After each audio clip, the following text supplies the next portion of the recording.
Ladies and gentlemen, today, I want to expose a myth that becoming a millionaire is only about external strategies. Investing right, building businesses, or knowing people. While those help, they're all outputs of something more important, your mindset.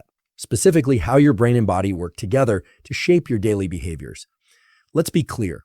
Your brain is not hardwired for wealth. It's hardwired for survival, for efficiency, for comfort. But wealth, especially of the millionaire kind, comes from doing the opposite, tolerating risk, delaying comfort, and working long after motivation fades. The key lies in rewiring yourself by shaping the inner dialogue, habits, and focus mechanisms that govern your choices. Your identity is not just a concept. It is the operating system that governs every decision you make, every risk you take, and every standard you live by. Most people go through life reacting to circumstances without ever examining the internal blueprint that determines how they show up in the world. That blueprint is identity, the mental construct of who you believe you are. It is silent, invisible, and often unconscious, yet it controls the entire trajectory of your life. What you believe about yourself forms the foundation of your behavior. If you wake up and see yourself as average, your choices will reflect that belief. You might avoid difficult challenges because you assume you won't win. You'll procrastinate because you don't believe your time has much value. You'll settle for less because deep down, you believe that's all you deserve. This is not a reflection of reality. It is a reflection of perception, and perception is built in the brain. Neuroscience shows us that the brain is constantly building models of the world. And one of the most powerful models it constructs is the model of the self. This model is shaped by repetition, emotion, and reinforcement. If you've been told you're not smart enough, not strong enough, or not special enough, your brain will eventually hardwire that feedback into your sense of self. You won't question it because the brain prioritizes efficiency, and believing what's familiar is efficient. But just because something feels true doesn't mean it is. The good news is that identity is plastic. It can be reshaped through deliberate attention and action. When you consistently act in ways that contradict your old story, the brain begins to update its model. If you start showing up earlier, working harder, and stretching your comfort zone, those repeated actions send a signal to your nervous system. I am the kind of person who does hard things. Over time, this changes not only how you behave, but how you perceive yourself. Your identity begins to evolve. This is why lasting transformation never comes from wishful thinking. It comes from behavior. The mind adapts to what the body does. If you want to become someone who is confident, you don't sit around waiting to feel confident. You act with courage in small, measurable ways.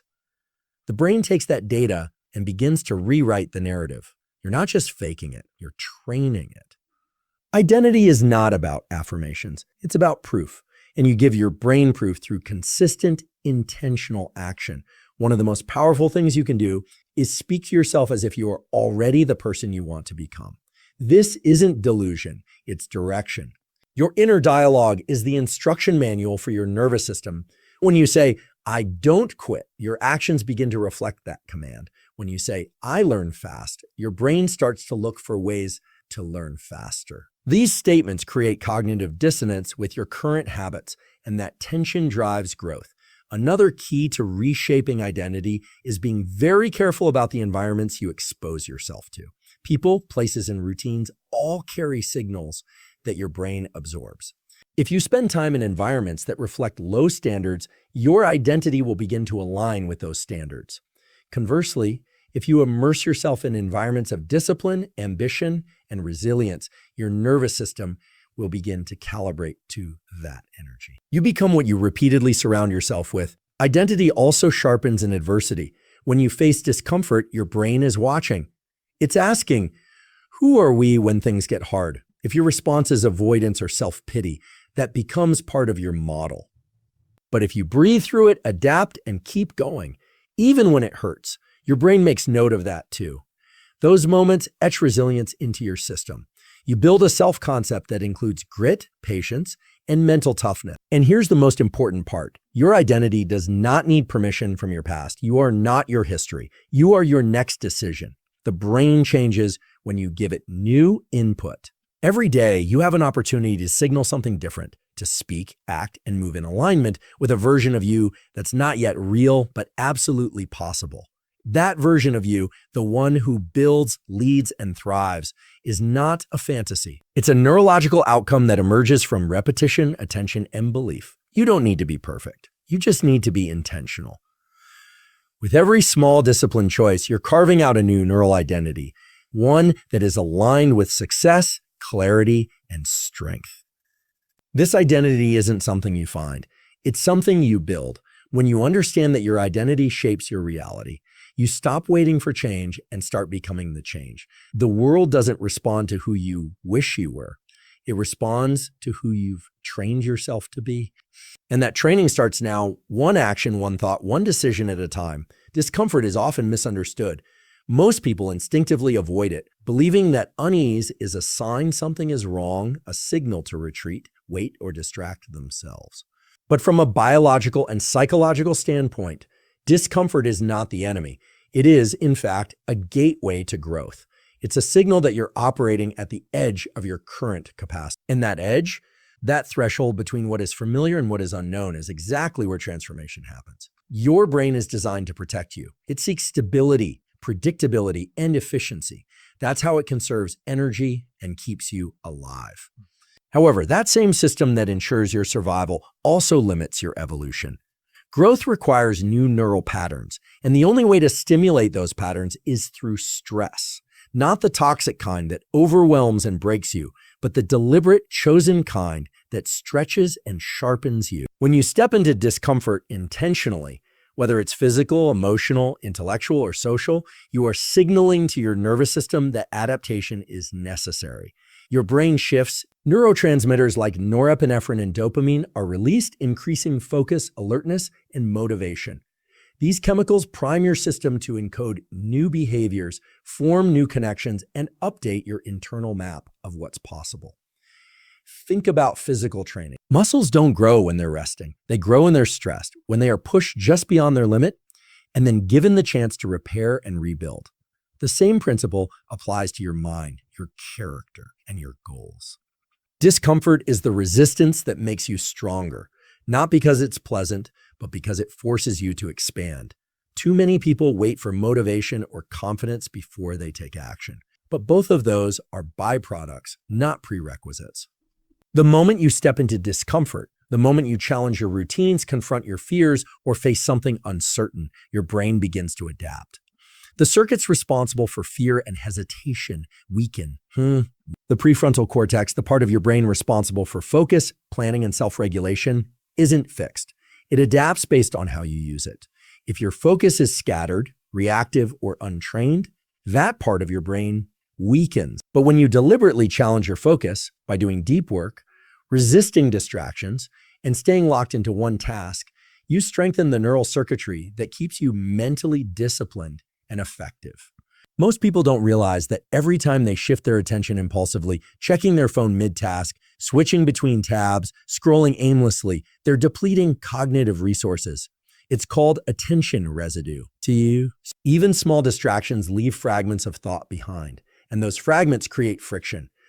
You might still be working, but your brain is fragmented. It's like trying to write a book while someone whispers in your ear every few minutes. The quality of your attention directly determines the quality of your work, your relationships, and your sense of clarity. True focus requires friction on the front end. It doesn't feel natural at first because the brain loves novelty. Dopamine, the neurotransmitter linked to motivation and reward, spikes when we encounter something new. That's why distraction feels good. It triggers a short-term dopamine hit, but long-term satisfaction doesn't come from novelty. It comes from progress. And progress requires sustained effort, which can only happen when your focus is consistent and deep. When you understand this, you start to treat your focus like a scarce resource. You protect it. You don't give it away cheaply. You stop multitasking, not because it's inefficient, but because it's toxic to your mental clarity. You become intentional about your environment, where you work, who you talk to, and what you consume, because you know that every input competes for your attention, and what you focus on grows. So if your mind is filled with chaos, stress, and noise, those things multiply. But if you cultivate stillness, intention, and direction, that becomes your new default. One of the most powerful ways to reclaim focus is through structured routines. The brain loves rhythm. When you train yourself to do deep work at certain times of day, especially in the morning when the brain's neurochemistry is primed for focus, you develop a flow state.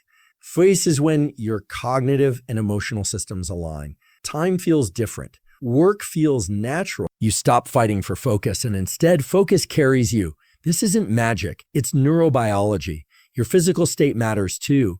Poor sleep, high sugar intake, overstimulation, and chronic stress all erode your capacity to focus. The brain doesn't operate in isolation. It responds to your entire system. Exercise, sunlight exposure, hydration, and proper breathing patterns all support cognitive function.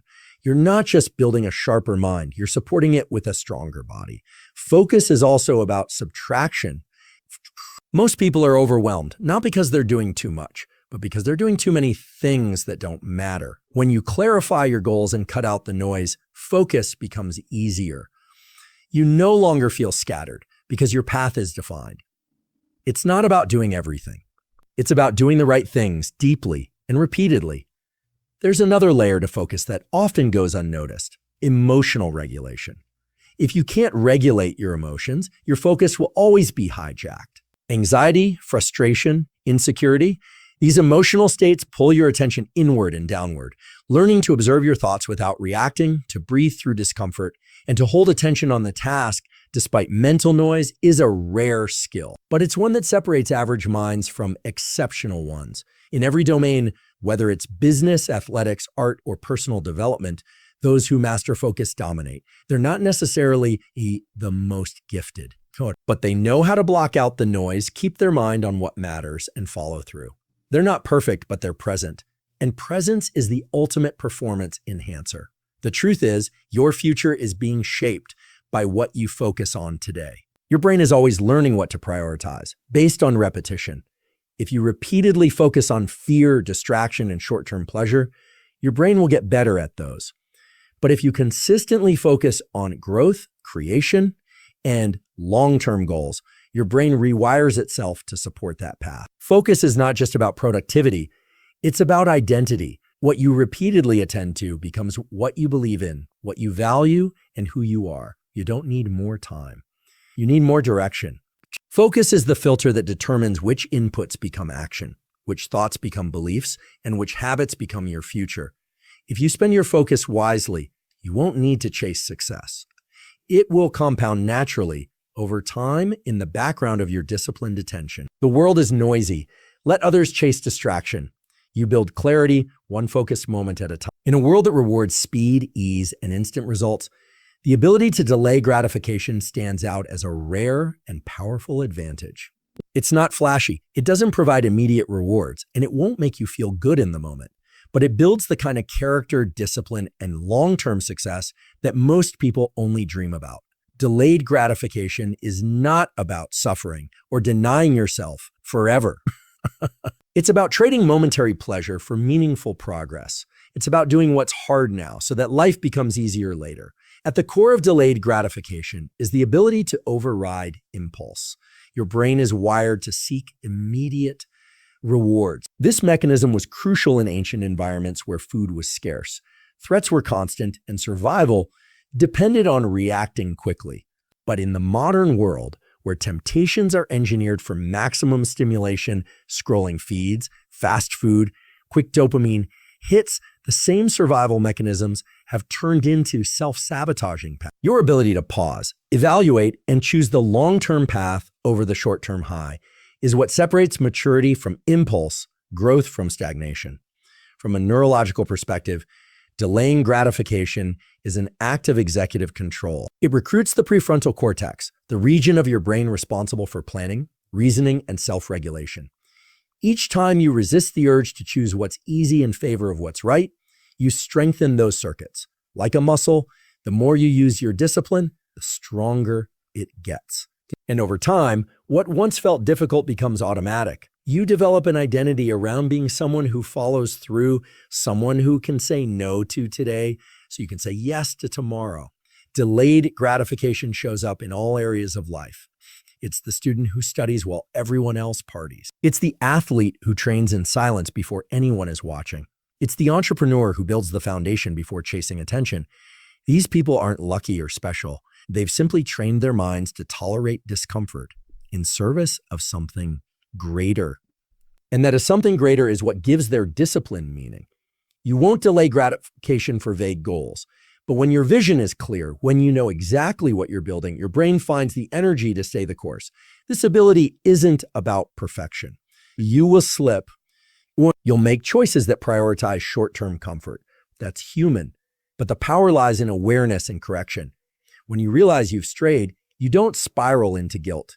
You reset, you return to the standard, because you understand that mastery is built through repetition, not rigidity. The goal isn't to live without joy, but to structure your life so that joy becomes sustainable, earned, not borrowed.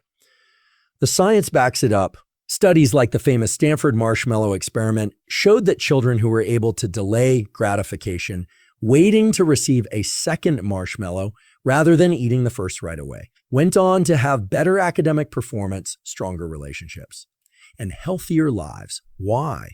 Because the skill of self-regulation translates into every arena. When you can hold out for a better reward, you make better financial decisions. You build deeper trust in relationships. You pursue mastery instead of shortcuts. Delayed gratification isn't just about saying no to things. It's about what you say yes to. When you delay gratification, you say yes to future energy, future clarity, future freedom. You say yes to becoming the person your goals require. Every time you choose the gym over the couch, reading over scrolling, work over distraction, you're casting a vote for the future version of yourself. And that version is watching. You build trust with yourself in those small, private moments where no one is watching. Oh. But here's the real superpower. The more you delay gratification, the more you shift your desire. Your nervous system adapts. The things that used to tempt you begin to lose their grip.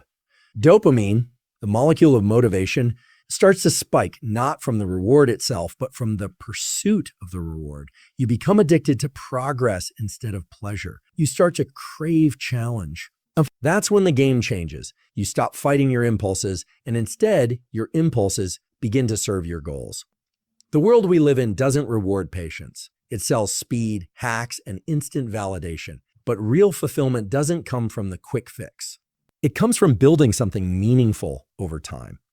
The kind of peace, pride, and confidence that come from delayed gratification cannot be faked. It's earned through effort by showing up again and again, especially when it's hard.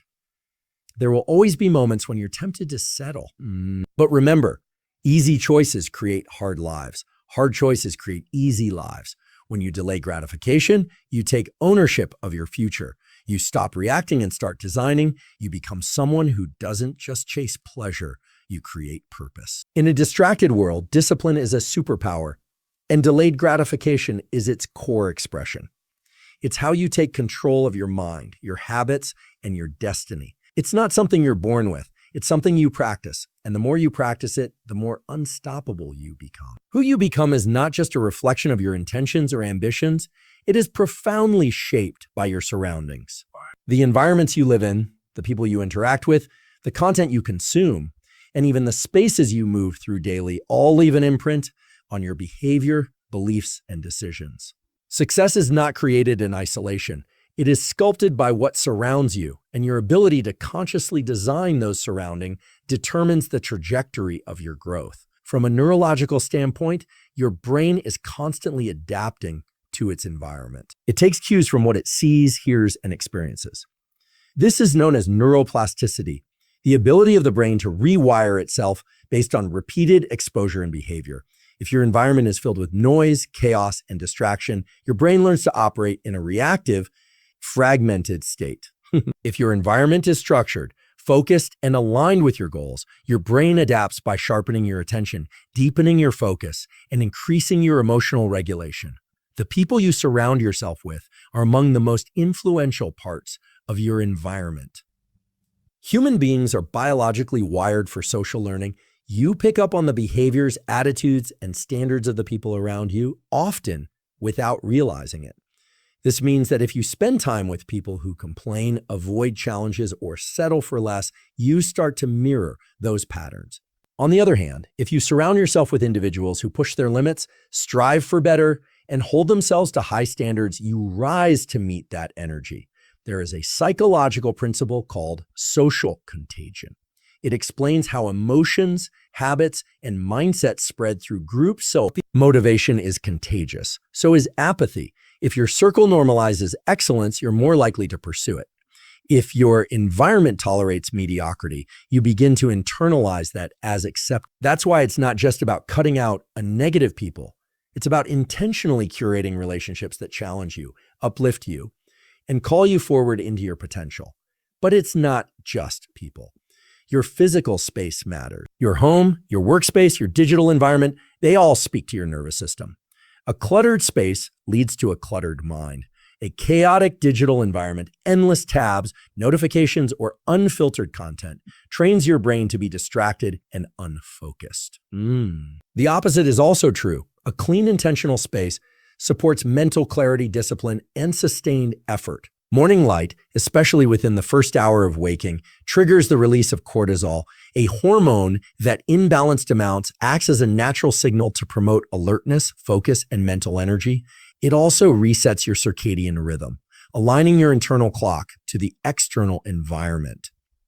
Just 10-15 minutes of natural sunlight can regulate sleep-wake cycles, enhance mood by increasing serotonin, and prepare the brain for learning and problem solving. Without this exposure, your brain often runs on a delayed, dysregulated rhythm that affects everything from your attention span to your emotional stability. Movement is another critical signal. Physical activity early in the day, whether it's a brisk walk, light stretching, or full training, stimulates the release of dopamine and norepinephrine. These neurochemicals increase alertness, improve mood, and support cognitive function. They also reinforce a sense of accomplishment and control, which primes the mind to handle challenges. When you train your body first thing in the morning, you're not just building physical strength, you're calibrating your brain for resilience, discipline, and drive. Your internal dialogue also matters. The thoughts you engage with after waking are like programming commands. Negative thoughts compound if entertained early. They act as anchors, dragging your neural momentum into anxiety and reactivity. But if you start with clarity, whether through mindfulness, journaling, breath work, or simply sitting in silence, you create a buffer between your brain and the stressors of the world. This buffer is essential. It gives you choice. Instead of reacting to the day, you begin to respond with intention. What you avoid in the morning is as important as what you include. Reaching for your phone immediately puts your brain in a reactive state. Notifications, messages, and endless content streams trigger microdopamine surges, which fragment your attention. This trains your brain to expect novelty and stimulation, making it harder to focus on deep work later. If your first act of the day is consumption, especially passive digital consumption, you lose control of your mental trajectory before it even starts. Deliberate silence or stillness in the morning gives your brain space to process, reset, and align. Hydration and nutrition also influence your neural state. After a night of fasting, your brain needs hydration to function optimally. A glass of water with electrolytes or minerals can jumpstart neuronal communication and physical alertness. The first calories you consume, if any, should stabilize blood sugar and provide steady energy, not spikes and crashes. A high-protein, low-sugar option supports focus and mood regulation, while high-sugar meals can lead to brain fog, lethargy, and irritability. Designing a consistent morning routine creates a powerful anchor for your nervous system. The brain thrives on rhythm and predictability. When your mornings follow a familiar intentional structure, your mind adapts by reducing cognitive friction. You begin to enter productive, focused states more quickly. You reduce decision fatigue. Your brain learns, this is what we do, this is who we are. And that identity compounds over time. But a morning routine doesn't have to be long or complex to be effective. The key is consistency and alignment. It should reflect your goals, your values, and the internal state you want to cultivate. Whether your routine is 15 minutes or 2 hours doesn't matter as much as whether it is done mindfully, without distraction, and in service of your mental trajectory. A simple practice done consistently beats a perfect one done sporadic. When you control your mornings, you begin to control your mind. You move from a reactive existence to a proactive design. You align your physiology, attention, and emotions before the outside world has a chance to interfere. And that control ripples into every domain: your work, your relationships, your creativity, your emotional resilience. You don't need more time to be successful. You need better neural conditions. And those conditions start the moment you wake up. Your morning routine is not just a habit. It's a declaration to your brain about how the day will unfold. Set it with intention, guard it with discipline, and let it sculpt your success from the inside out. The quality of your life is not determined by random chance. It's shaped moment by moment by the patterns you repeat, the environments you choose, the thoughts you entertain, and the actions you take, especially when no one is watching. A millionaire mindset isn't just about financial success. It's about building an internal architecture rooted in clarity, discipline, resilience, and long-term thinking. It's about delaying gratification when necessary, staying focused in a world of noise, and intentionally curating the people and spaces that elevate your performance and identity. Each morning offers a reset, a chance to set your neural trajectory, reinforcing who you are becoming. Every act of self-regulation, every discomfort willingly embraced, every distraction consciously resisted. These are the bricks that build the foundation of greatness. Success doesn't happen in dramatic